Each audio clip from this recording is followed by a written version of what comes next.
Hey guys, what's going on? Can you see me? Might have some glare. Close this shade. Thanks for coming back for another video. Hope you guys are having a great day. Please forgive me. I gotta eat my Nature Valley Crunch. I'm starving. I need a snack. Don't want to spoil my appetite before dinner, but we skipped lunch. These expired in March. Think they're still okay to eat? Ah well, we'll see what happens. See what happens. Worst case is I end up on the bowl. But we skipped lunch. Oh man. You can definitely taste the difference. Not my first choice, but we got a whole cabinet full of them, so. It looks like OSB. Kind of looks like OSB. Might be what OSB tastes like now. But we skipped lunch.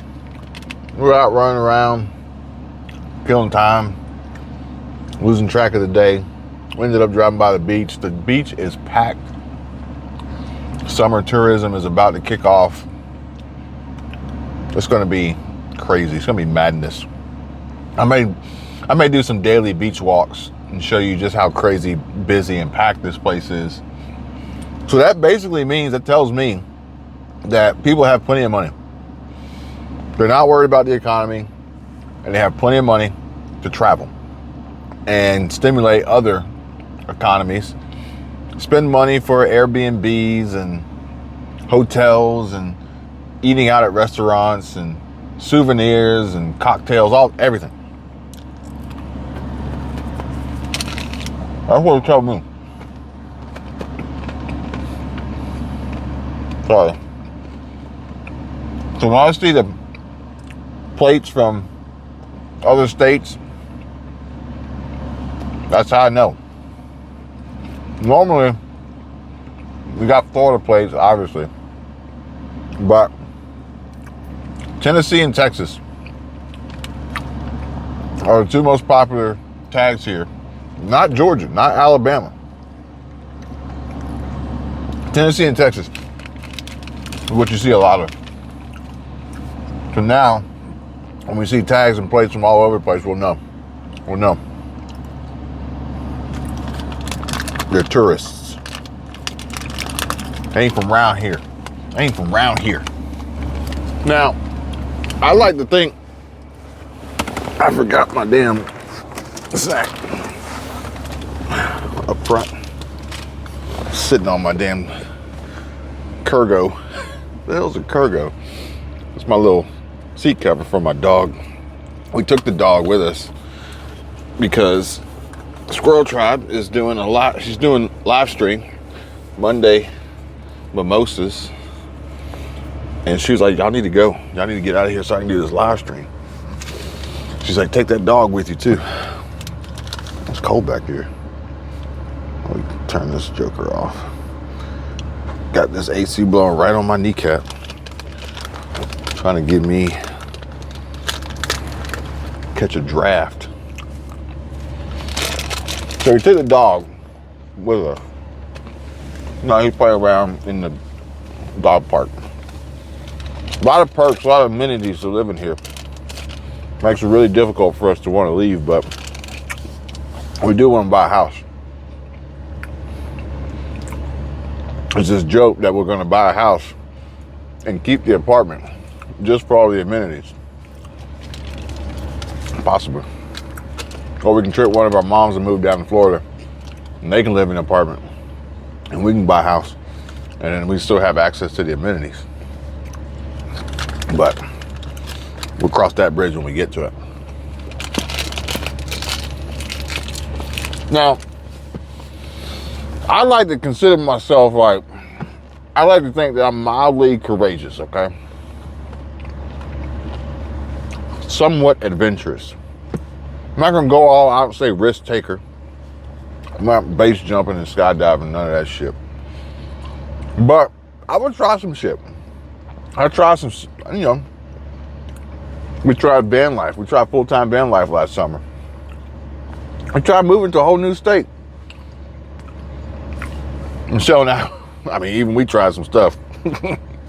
We don't get that. We don't get that in this video. But I was thinking about maybe trying something new, something completely different, which I've actually seen. Now the AC's blowing crazy up here. Turn that down.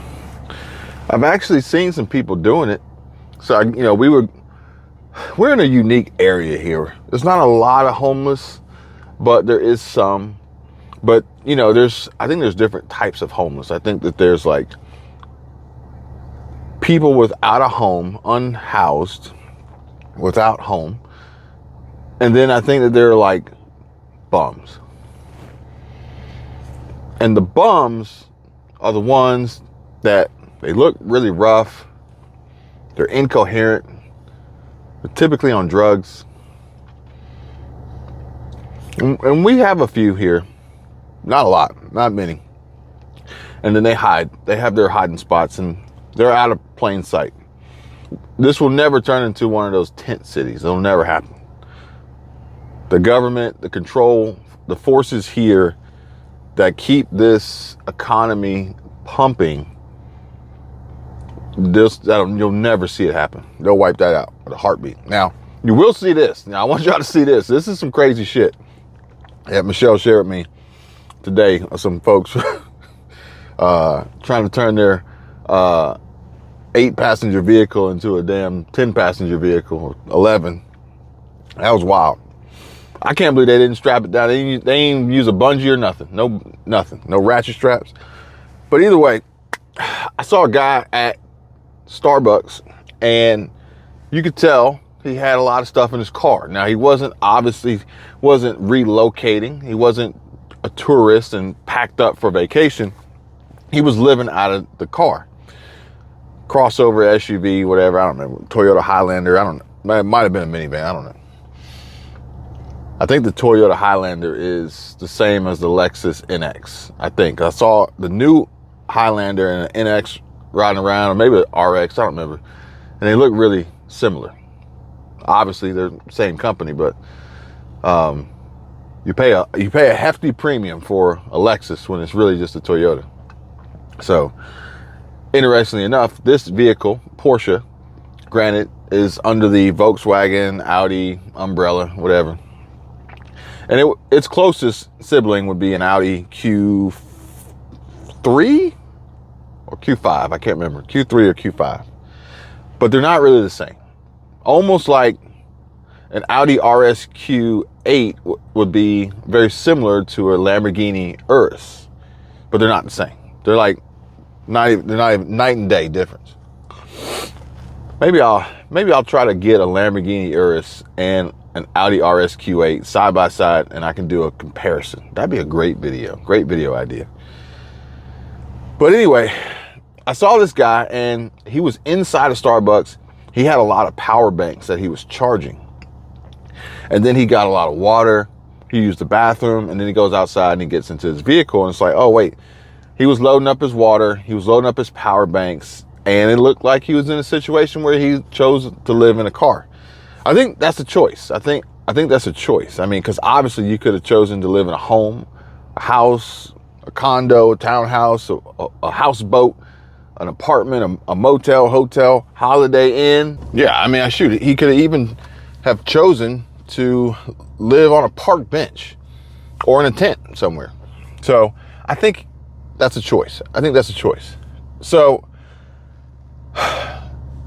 I'm thinking about it. I'm like, you know what? Could I do that? Could I pull that off? Could I be so courageous as to attempt to balance this tripod on this seat? It ain't having it. It's not working. Could I be so courageous? So, people living in their cars, they got it pretty good. Because your expenses, your lifestyle ultimately is going to be taken to a minimalistic level that is going to potentially allow you the opportunity to really enjoy life, enjoy this world, the world around you, nature, outdoors, your time. Either not devoting so much of your time and energy and effort towards working to pay all these expenses, these bills, mortgage, rent, insurance, maintenance, upgrades, modifications, renovations, whatever it may be, landscape, or you could do whatever it is you're going to do to make a lot of money and then save it, invest it, put it to a better or greater use than just paying bills. You know, using it to build something, to leave something. We watched a movie yesterday. It was called Otto with Tom Hanks. Damn good movie. Damn good movie. Completely off topic because he did not live in a car in that movie. But if I were to think like, could I live in a car? The short answer is no, I couldn't. I couldn't do it. Today, 2023, there's no way I could pull it off. Now, we could probably pull off the van in a pinch, okay? But a car, I don't think so. I just don't see it being possible. Maybe if I was younger and single, but then it's a completely different mindset because when I was young and single, I was not interested in being frugal. Still today, I'm not super interested in being frugal. So I don't think I would have been able to pull it off because there's so many things I would have wanted that I wouldn't have been able to really see happen living in a car, especially the cars I had. My first car was a 94 Honda Civic DX. It was purple. We got that color fixed right away. Took it to the trade school, and one of the classes, they let the kids paint cars. I ended up getting somebody to paint my car for $300. They painted it flat black. They primer black.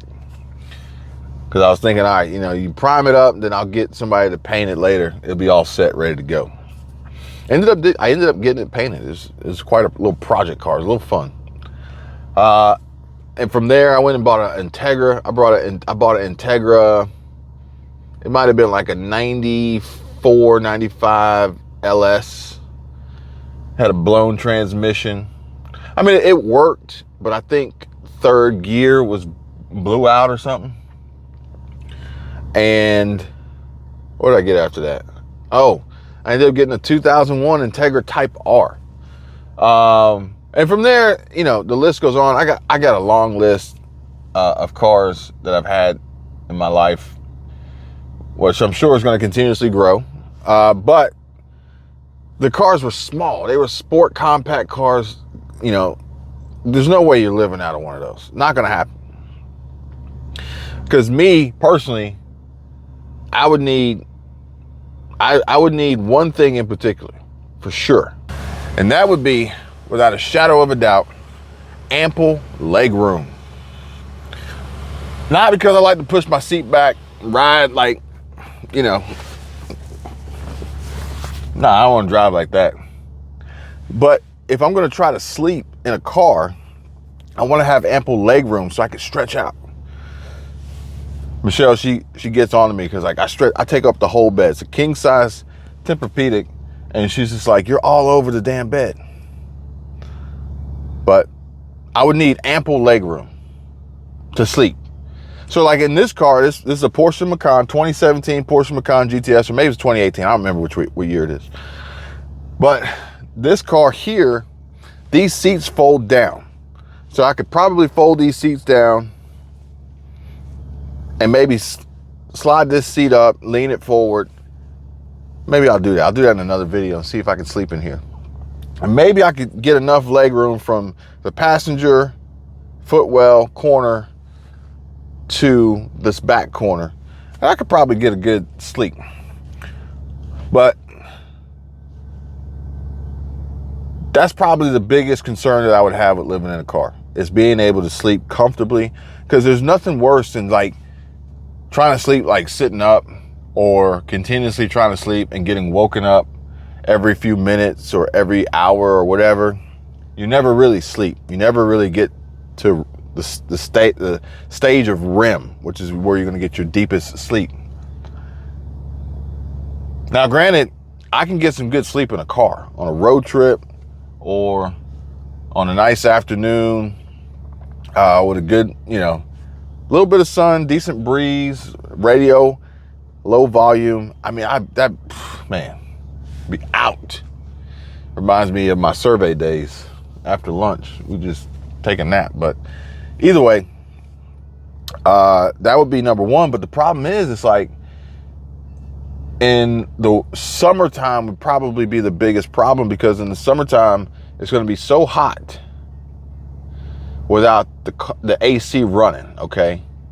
But then at the same time, it's like you don't really want to run the AC all night with the car idling,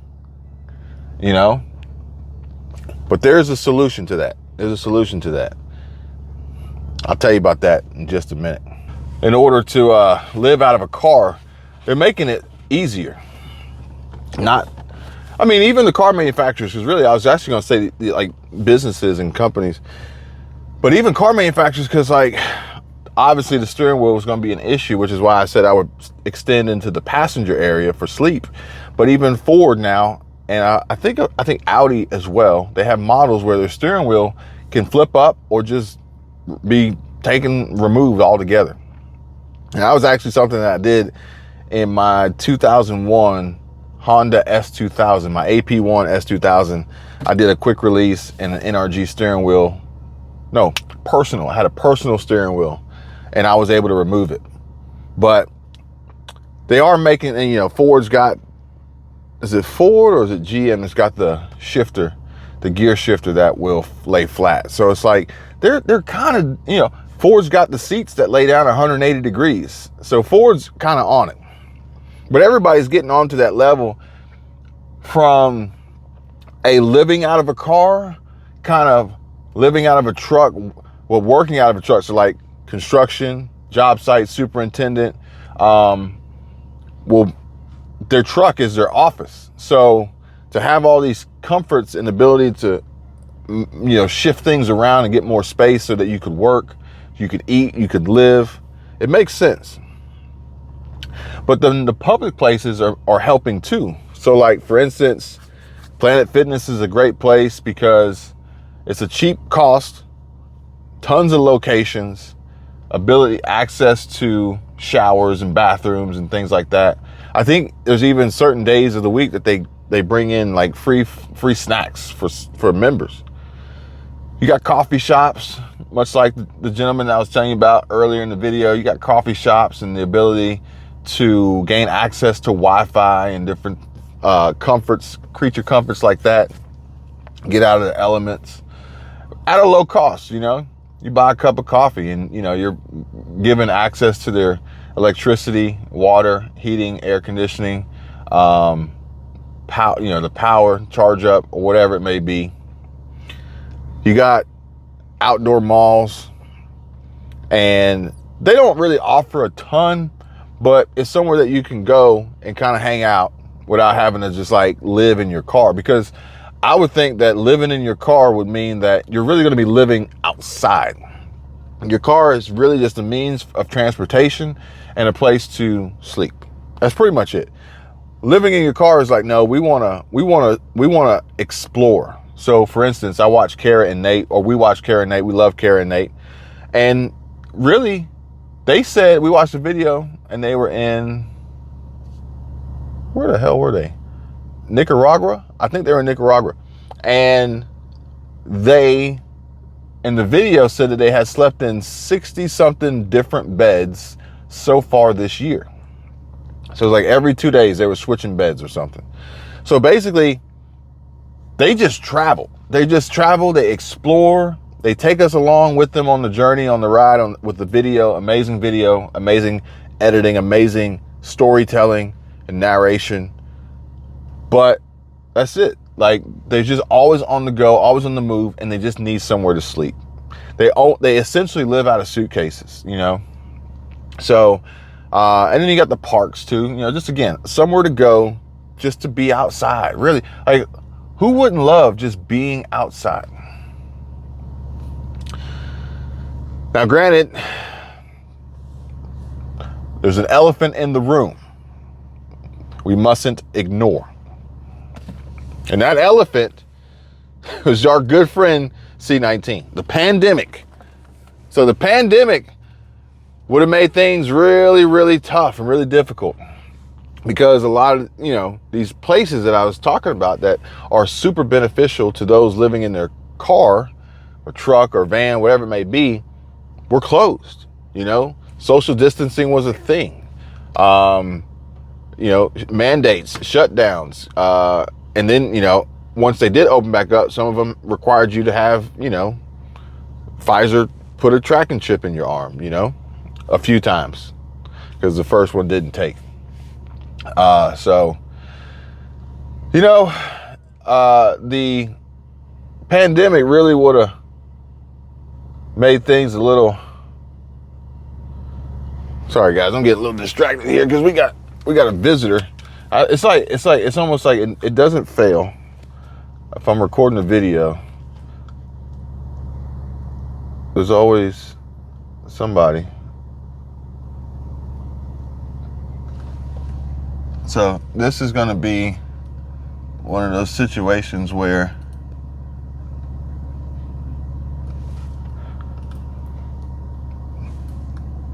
this is hang on. So this is one of those situations where we're experiencing I don't know if you guys can see. This is one of those situations where we're experiencing what I would have described as the bum situation. So we've got an interesting situation here. He's looking at me like I'm out of place, sitting in my car recording, as he just took this bike and just threw it into the bushes here. Now, odds are he doesn't live here. Hey, there's Mary. Hey, Mary. Odds are he doesn't live here. Now, I don't really want to create some sort of altercation here, but I don't think that he's quite all there.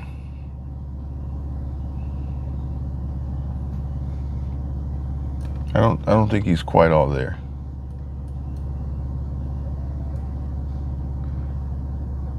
But I just want to make sure he's not going to try to enter into the dog park area, which he doesn't belong. Like, he literally he rode his bike over here, or this bike. He stopped in front of my car, stood there and stared at me for a little bit, got off the bike, walked it up the curb, mumbled something kind of, you know, I can guess what he said. I don't know for sure. Then he went over here. He's gonna ride this bike away. Now he's off to the races. And then he went over here, just threw it behind the transformer. Then, about 20 seconds later, he picked it up from behind the transformer and rode off into the sunset. I feel for him. I think he might fall into that category I was telling you guys about, where they're unfortunately under the influence of some mind-altering substances, and it's unfortunate. I think I lost where my place was. I don't remember exactly what I was talking about. Oh man, he caught me off guard with that one. But anyway, what was I going to say? I was going to tell you about the one car that I think could potentially be the one. And it's electric. It's an EV. Biden would be so happy. A Tesla. A Tesla. Now, maybe Rivian could pull it off. Maybe Lucid. But Tesla would probably be the easiest, simplest, most rational choice. The Model Y or the Model X, because they have the most room. Maybe a Cybertruck when it comes out. I don't know the interior configuration of a Cybertruck, but maybe. There was actually a social media influencer who built their brand from living a nomad-ish lifestyle, and then decided to get out of their van. They were living in a van full time and upgrade to a Tesla. They moved out of the old rig, moved into the new Tesla, and they were living alone, solo nomad living in a van for quite a while. And then they ended up auctioning the custom van that they had built over time. Not only did they build it themselves, but they built it on their channel for subscribers to watch and the build, you know, on its journey. And then they auctioned it off to the subscribers to the channel. Another one, and then, you know, obviously they moved into a Tesla. But another one, now granted, she didn't get a Tesla, but Nikki Delventhal spent many years making videos on YouTube. Interesting how that started. Living out of a Toyota Prius with her dog, Camper, I believe. Now she's got a sweet new Class B Mercedes Sprinter van, custom built, beautiful, beautiful. But interestingly enough, I think her whole journey started because she was a travel tour guide.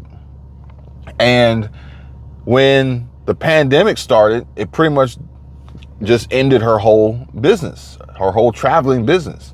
I think she was actually making YouTube videos while traveling too, so that was pretty cool. But she was like, hey, I can't travel anymore. I think this is a similar story to Kara and Nate as well. And they ended up moving into a vehicle. So Nikki moved into a Toyota Prius and Kara and Nate moved into a van. I think it was a Mercedes van, a Mercedes Sprinter. And they were like, look, we're going to still travel, you know, obviously within the confines of the requirements of mandates and protocols. But that's how it kind of got started. Now, Kara and Nate, they have moved on to, they're no longer in the van, but they're still getting around. And if I had to do it, I think I'd do a Tesla.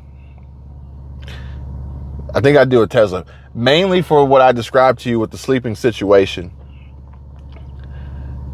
Because the Tesla, you don't have to worry about idling. Now, you do have to worry about your power and your battery life, but you could essentially run the AC or the heat, for that matter, for long periods of time.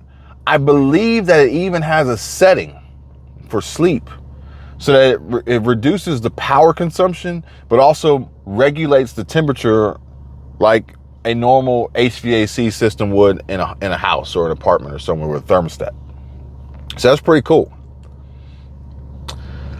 Now, there's a long list of reasons why, outside of that, I wouldn't want a Tesla.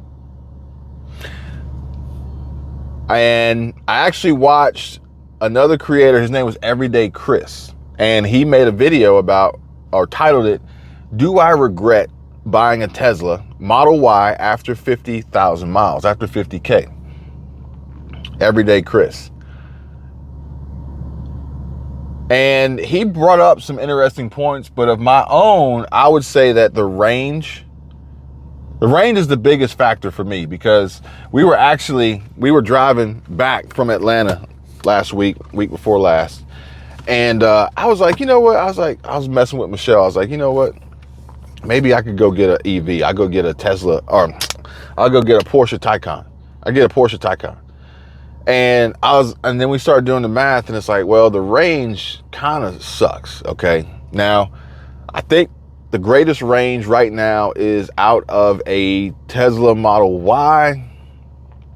No, Tesla Model S, I think, has the greatest range, or maybe a Ford Lightning or a Lucid Air, which is, I think the Lucid Air has the greatest range so far. It's coming in at a hefty price tag, but I don't really love the styling of the Lucid Air, so I would lean towards a Taycan. But essentially, the range is what would get me right now, because the closest charging station from here to Atlanta is Noonan. And that would be cutting it very, very close. Very, very close to get from here to Noonan. So I'm just like, the range. If an EV could get to the point of about 500 miles of range, it'd be a no-brainer. I think more people would buy them. But the range that they have now, it really limits you for people, especially for people who take longer distance journeys through undeveloped areas that don't have the infrastructure for charging. Now, granted, Tesla is putting superchargers everywhere, but there are still going to be pockets of this country that are, they don't have charging. And if they had charging, it's going to be the slowest charging and expensive charging possible. The other reason that I don't really love the Tesla is for battery issues. I mean, it's not repairable, really. It's not a serviceable item, and it has a very high cost for replacement. I'll tell you about that in a minute. But I like to be able to, if I wanted to pull out some tools and work on my car, but if my car is a battery, I don't really know what I could do. I have to be an electrician. Now, granted, I'm not working on this car, obviously, because it's still under warranty, but really and truly, most of these cars are computers now anyway, so there's probably not much I could do to it if I needed to without, a $10,000 diagnostics tool, or even having access to Porsche's files and their coding and their flashing ability. Now, granted, I did flash this vehicle with a Cobb access port, but I can only do so much with a Cobb access port. One of the other things I don't love about the Tesla is the minimalistic and bland interior. It's really boring. It's just really boring. No Apple CarPlay, which doesn't really bother me, but it could be a bummer for some. I'm an Android user, but I'm not an Android Auto user, so I don't really care. It doesn't really bother me much. I guess I still like the tactile feel of having the phone to control the applications that I'm using versus the interface on the infotainment of the vehicle.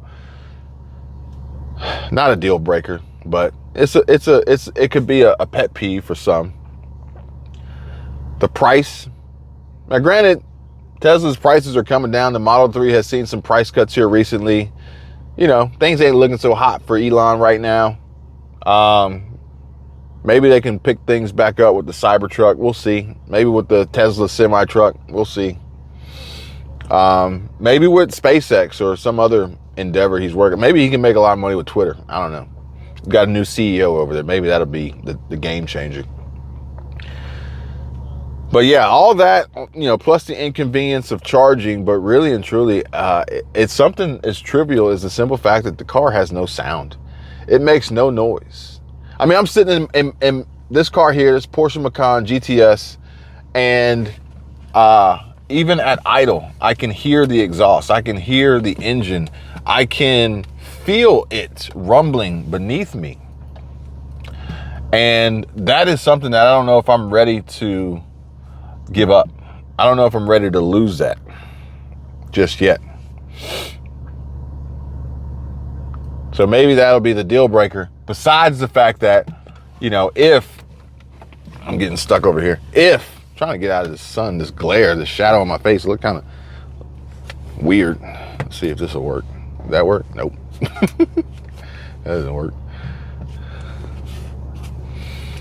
But that whole battery deal is like it's a deal breaker. Like, you would have to essentially buy a brand new Tesla with a warranty, because if not, and I don't even know if the warranty covers the battery. I got to check that, because they may consider the battery like a wear item, and there's no warranty on it, because it says, while newer versions, including the Model 3 and Model S Plaid, only use 4 or 5 modules, Considering this, expect Tesla battery replacements to start between $20,000 and $35,000.